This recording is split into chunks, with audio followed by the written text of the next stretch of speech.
How's it going, everyone? College Lefty, and in this video I'm using my endgame squad in Diamond Dynasty, so let's go ahead and get right into it.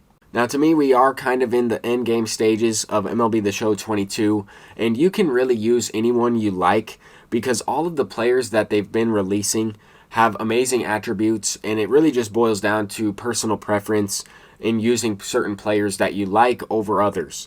Now, this opponent that we're going up against does not have a very good squad here in this first game. We're going to play a few games of ranked seasons on all-star difficulty. My rating is at like 450 just because I have taken a handful of breaks throughout the game cycle for MLB The Show 22. I kind of wanted to try and keep the game somewhat fresh for me. Earlier on in the year, I definitely played the heck out of this game, and I have kind of burnt myself out at certain times, so that's kind of what the breaks do for me.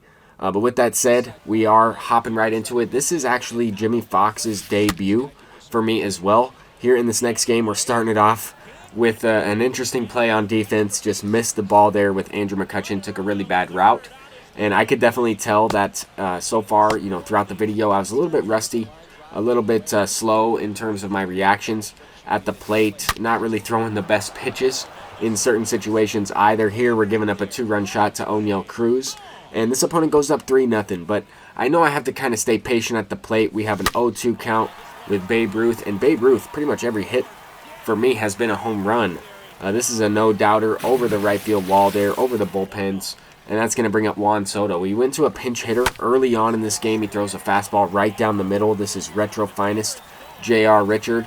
And this card's really good, I think, anyway. He doesn't have the greatest control, but on all-star difficulty, he does have the outlier quirk. If you go up against somebody who knows what they're doing, then I would probably use him more like a relief pitcher if I were to start somebody else, and maybe more of a finesse pitcher. Maybe like Tom Glavine, a lefty, then go to J.R. Richard. I don't know what you guys necessarily think about using multiple starting pitchers. I don't really mind it. I think the stamina can kind of get you in a little bit of trouble depending on which relievers you are using, right? Typical relievers have about like 25 stamina in the game. That's just not enough, especially if you're trying to use someone for a long relief situation. But in this next one, we are going to be going up against a pretty good team here. This is an Xbox user who starts the game off with the blast from Vladimir Guerrero. Went with the circle changeup, low and away. Not really the greatest pitch there. It comes back, it gets some of the plate, and it gets sent out to right center field for a home run.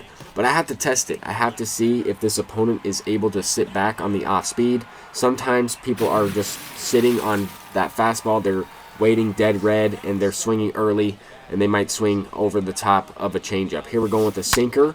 Vladimir Guerrero, once again, a 3-run shot this time, and that gives him a 4-1 lead. So, with that said, Vladimir Guerrero is this guy's entire offense, beside a few base hits leading up to Vladimir Guerrero's at-bat. But we're trying to chip away here, down by 3. We have Jimmy Rollins up at the plate, and he goes deep.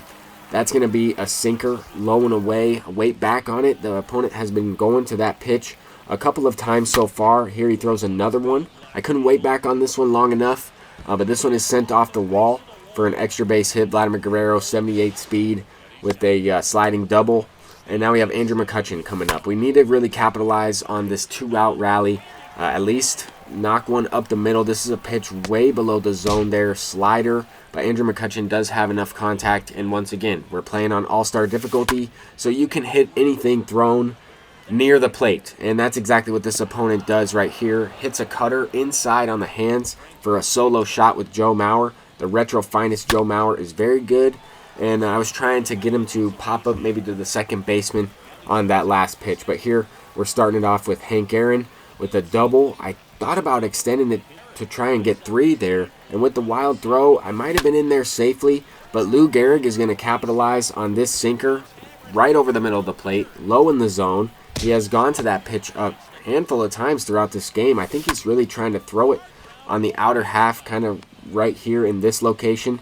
But Jimmy Rollins is poking that one through. Here in this third game, I went ahead and took out Jimmy Fox just because a previous opponent had stolen second base pretty easily. And Pablo Sanchez is a very good switch-hitting catcher with much better defense and very similar hitting attributes. So a lot of people think, using a creative player is kind of frowned upon. Until they take it out of Diamond Dynasty completely, I'll probably continue to grind one out each and every year. But I have kind of taken them out here at times. But anyway, Andrew McCutchen is going deep on a slider, low and away. I was waiting for that pitch. I was still early on it, but that was barreled up, sent out, max elevation stadium, and we have a 9-5 lead. The opponent's going to bring in Jose Alvarado, goes with the cutter, middle away. George Brett pulls it out in front of it. We get the confidence down on this relief pitcher right away. He didn't take a mound visit. I'm looking for a pitch right over the middle of the plate. We kind of missed this one a little bit, but Hank Aaron goes deep, facing a lefty, and we had the pitcher spot coming up next, which in reality I already pinch hit for him using Lou Gehrig. So the opponent could have kind of pitched around him there if he wanted the lefty-lefty matchup. Here we have a lefty-lefty matchup, and he goes deep there with Ken Griffey Jr. Solid hit right there. Makes it an 11-6 game. Now we have Jimmy Rollins, who has, I believe, a perfect game at the plate here. 3 for 3, make it 4 for 4 with a bloop single off the end of the bat. That's going to bring up Pablo Sanchez, which this is a meatball right over the middle of the plate. Cutter, and we just missed it. Hit a ground ball, got a little bit on top of it, but that is going to bring up Babe Ruth. An easy double play pitch, and this opponent ended up quitting right after this. And that's going to do it for this video. I'm College Lefty, and hopefully you enjoyed my endgame squad of Diamond Dynasty. Until next time, peace out.